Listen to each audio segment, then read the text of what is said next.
쉬운 독해 시간 가져보도록 할 텐데요. 그럼 첫 번째 문장부터 살펴보도록 하겠습니다. 주어는 the most beautiful thing이네요. 그냥 beautiful 하면 아름답다라는 단어잖아요. 그런데 앞에 the most가 붙여서 최상급으로 변했습니다. 그래서 가장 아름다운 thing은 그냥 것이라고 해석하시면 되거든요. 그래서 가장 아름다운 것이 주어인데 문제는 뒤에 동사가 나와야 될 자리에 You can wear라는 문장이 한 번 더 쓰여졌습니다. 이런 경우는 앞에 있는 이 thing이라는 명사에 대한 추가적인 설명을 할 때 문장을 한 번 더 이렇게 쓰게 된다고 말씀을 드렸는데요. 보통은 thing 뒤에 that이 생략이 된 것입니다. 그게 바로 관계사라는 것인데 관계사라는 것은 문법적인 용어니까 조금 어렵게 느껴지실 수 있는데 그냥 단순히 thing이라는 것을 추가적인 설명을 하기 위해서 문장을 뒤에 한 번 더 썼구나 라고 생각하시면 될 것 같습니다.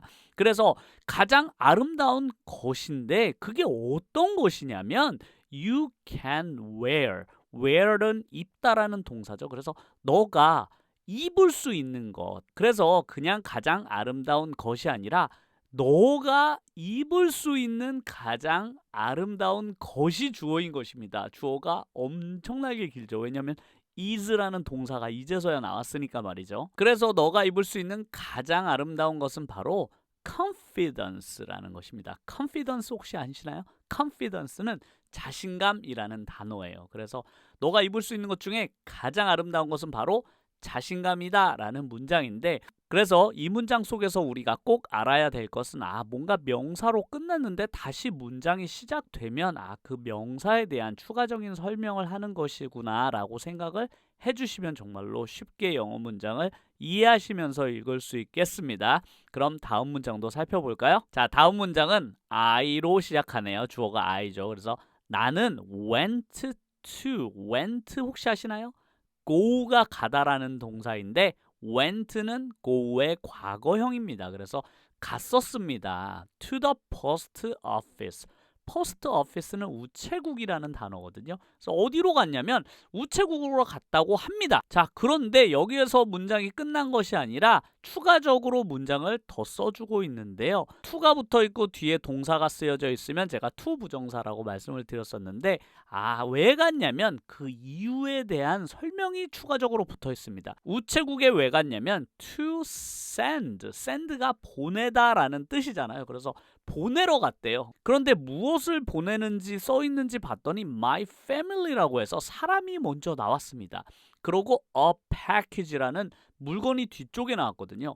제가 문장을 읽을 때 이렇게 사람이 먼저 등장하고 뒤에 물건이 등장하면 사형식이라고 말씀을 드린 거 혹시 기억이 나시나요? 영어에서는 사형식이라는 문장이 있는데 받을 사람을 앞쪽에 쓰고 받는 물건을 뒤쪽에 쓰면 되거든요. 순서대로. 그래서 나는 보낼 건데 누구에게 보내냐면 my family, 내 가족에게 무엇을 보내냐면 a package. package라는 게 일종의 소포죠. 소포를 보내려고 우체국에 갔대요. in the mail. 메일 하면 우편이라는 뜻이잖아요. 그래서 우편으로 보내려고 합니다 라는 문장입니다. 이 문장 속에서는 정말 많은 문법적 포인트가 들어가 있어요. 너무너무 중요한데 그 중에서도 역시나 중요한 것은 여기에 있는 to 부정사, to 다음에 동사를 썼죠. 영어를 배우면서 정말 이거에 익숙해질 필요가 있는데 이 문장에서는 왜 가는지 목적을 설명하는 이유로 쓰였습니다. 그래서 나는 우체국에 갔는데 왜 갔냐? to send, 보내기 위해서. 그런데 여기서 중요한 게 뭐라고 그랬죠? 사형식. 받을 사람 먼저 쓰고 받은 물건 뒤쪽에 쓰고. 그래서 누구에게 보내는지 my family, 무엇을 보내는지 a package, 소포를 보낸다. 그런데 어떤 방식으로 보내는지 또 추가하고 싶으니까 전치사 넣고 명사 썼죠? 그래서 뭘로 보내냐? in the mail, 우편으로 보내고 싶습니다 라는 문장이 완성이 됐습니다. 그럼 또 다음 문장 살펴볼까요? 자, 이번 문장의 주어는 the mayor네요. mayor 혹시 아시나요? mayor라는 단어는 시장이란 뜻이에요. 서울시를 대표하는 사람은 서울시장이라고 하잖아요. 그래서 그 시장을 나타내는 단어가 바로 영어에서는 mayor입니다. 그런데 어디 mayor냐면 of the town, 어느 마을의 시장이 announced 했다고 합니다. 와, 중요한 단어 많이 나오네요. announce 하면 발표하다라는 뜻이에요. 그래서 꼭 알아두셨으면 좋겠습니다. announce. 그래서 발표했습니다. 그런데 무엇을 발표했냐면 the plan. plan 하면 계획이죠. 그래서 계획을 발표했대요. 그런데 무슨 계획을 발표했냐면 for building. 건물을 지을 예정인가 봅니다. 그런데 무슨 건물이냐면 a new school. 새로운 학교를 지을 건물을 짓겠다라는 계획을 발표했습니다라는 문장입니다. 역시나 이 문장 속에서 주요하게 봐야 될 것은 어휘죠. mayor가 시장, 그리고 announce 하면 발표하다라는 뜻을 꼭 기억하시면 좋을 것 같습니다. 그럼 마지막 문장 살펴볼까요?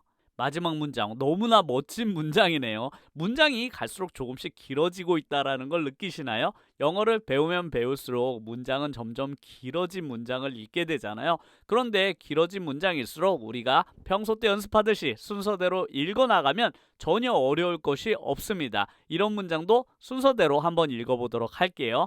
We are never. 우리는 절대로라는 뜻이죠. 우리는 절대로 뭐가 아니라는 거예요. never라는 단어는 부정적인 뜻입니다. 그래서 우리는 절대 이런 게 아니래요. 어떤 게 아니냐면 in lack of money. lack of라는 단어는 부족하다라는 뜻이에요. 그런데 앞에 never가 붙었으니까 절대로 부족하지 않다라는 뜻이 되겠죠. 그래서 절대로 부족하지 않습니다. 무엇이? money. 우리는 절대 돈이 부족한 게 아니야 라는 뜻이에요. 그런데 we lack, 여기서도 lack이라는 동사를 썼네요. 여기에서 쓰인 lack은 명사이고 여기에서 쓰인 lack은 동사입니다. 그런데 뜻이 같아요. 여기서 lack도 부족하다라는 동사입니다. 그래서 우리는 부족해요. 근데 뭐가 부족하냐면 people, 사람이 부족하다고 합니다. 그런데 어떤 사람들이 부족한지 추가 설명이 들어가 있습니다. with dreams, 꿈을 가진 사람이 부족하다는 거네요. 그래서 꿈을 가진 사람들이 부족하다는데 그 꿈을 가진 사람들이 어떤 사람인지 또 추가 설명을 하고 있습니다. who can die. 그런데 그 사람들은 죽을 수도 있대요. 뭐를 위해서? for those dreams. 그 꿈을 위해서 죽을 수도 있는 사람들이 부족하다는 뜻이 되겠습니다.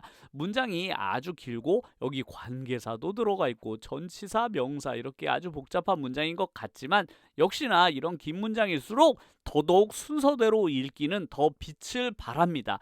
왜냐하면 영어는 쓰여진 대로 읽어나가면서 이해하면 아무리 긴 문장이라도 분명히 우리가 이해하면서 읽을 수 있거든요. 그래서 이 문장도 그냥 순서대로 읽어보면 우리는 절대 이런 게 아니야. 뭐가 아니냐면 lack of, 부족하지가 않대. 뭐가 부족하지 않냐면 money가, 돈이 안 부족하구나. 그런데 we lack, 우리는 부족하대. people, 사람이. 근데 어떤 사람?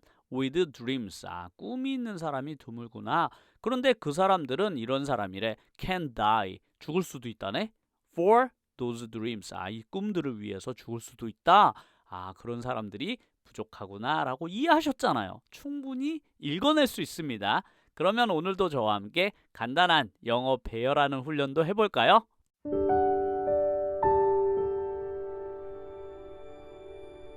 자, 첫 번째 문장은 아기 코끼리 한 마리가 있었다라는 문장입니다. 무언가가 있었다 혹은 없었다라는 문장을 영어에서는 어떻게 자연스럽게 표현하는 줄 아시나요?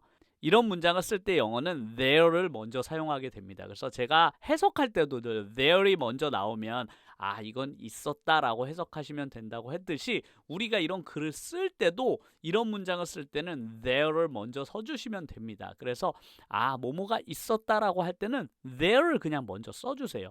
there.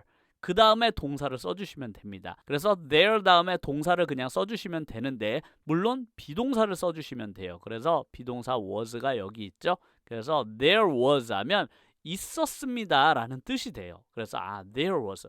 근데 뭐가 있었냐면 아기 코끼리 한 마리가 있었다라고 하잖아요. 그래서 아기 코끼리 한 마리라고 하려면 one을 먼저 써줍니다. 그래서 one, 한 마리인데 무슨 한 마리냐면 baby, 아기, 그리고 코끼리란 단어가 elephant죠. 그래서 elephant를 마지막에 써주시면 there was one baby elephant 하면 있었습니다. 뭐가? 한 마리의 baby, 아기 코끼리가. 이런 식으로 영어는 쓰거든요.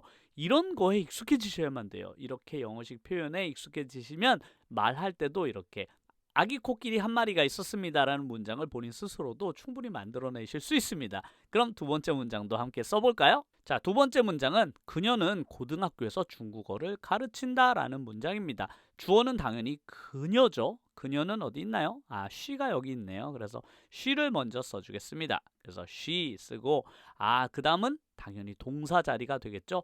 그녀는 뭐 했는지 행동 어디 있다고 그랬죠? 한글에서는 이렇게 끝에가 동사라고 그랬잖아요. 그래서 가르친다라는 동사 아시나요? teaches라는 게 바로 가르치다라는 뜻입니다. 우리가 가르치는 사람을 teacher라고 하잖아요.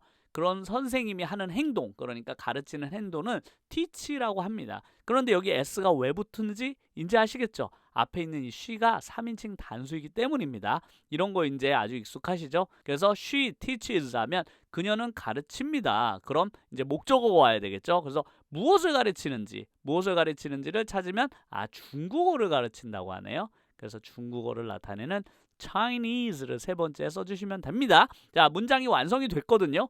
그런데 어디에서 가르치는지 추가 정보를 주려면 어떻게 해야 된다? 전치사 먼저 넣어줘야 된다고 그랬죠. 그래서 as를 넣어주고 어디에서? 고등학교. 고등학교는 영어로 high school이죠. 그래서 school을 마지막에 써주시면 고등학교라는 단어를 추가하게 되었습니다. 그래서 그녀는 가르칩니다. 무엇을? Chinese, 중국어를. 그런데 어디에서 가르치냐면 high school, 고등학교에서 가르친다고 라고 완성이 되었죠. 문장 만들기가 그렇게 어렵지 않습니다. 그러면 마지막 문장도 한번 써볼까요? 자, 마지막 문장은 그 두꺼운 책들은 재미있다라는 아주 간단한 문장입니다. 이 문장의 주어는 그 두꺼운 책들이잖아요. 그래서 이 순서대로 주어를 써보도록 하겠습니다. 일단 그라는 단어는 영어로 the죠. 그래서 the를 먼저 써주도록 하겠습니다. the. 그래서 the를 먼저 써줬는데 그냥 책이 아니라 두꺼운 책이래요. 두껍다라는 단어 혹시 아시나요? 영어로는 thick이라고 합니다. thick. 이렇게 thick 하면 두껍다라는 뜻이에요. 그래서 두꺼운 책들은 books죠. 그래서 the thick books 하면 그 두꺼운 책들은 이제 동사 나올 차례죠. 그래서 are 여러 권이니까 비동사 are를 썼습니다. 그 두꺼운 책들은 어떻다? 재미있다, interesting이라는 단어가 재미있다라는 뜻이거든요. 그래서 the thick books are interesting 하면 그 두꺼운 책들은 interesting, 매우 흥미롭고 재미있습니다 라는 문장이 완성이 되었습니다. 자, 문법 설명 살짝만 해볼게요. 자, 이 문장에 왜 비동사를 사용했는지 혹시 아시나요? 자, 동사에는 제가 두 종류가 있다고 말씀을 드렸었는데 한 가지는 일반 동사라는 것입니다. 일반 동사라는 것은 움직임을 나타내는 동사를 일반 동사라고 하거든요. 그리고 나머지 동사를 비동사라고 하는데 이런 are 같은 거죠. 이런 비동사는 주어의 상태를 설명해주는 표현이 필요할 때 사용을 해요. 그래서 이 문장을 보면 이 두꺼운 책들이 뭔가 움직이는 게 아니잖아요. 이 두꺼운 책들의 상태가 어떻다?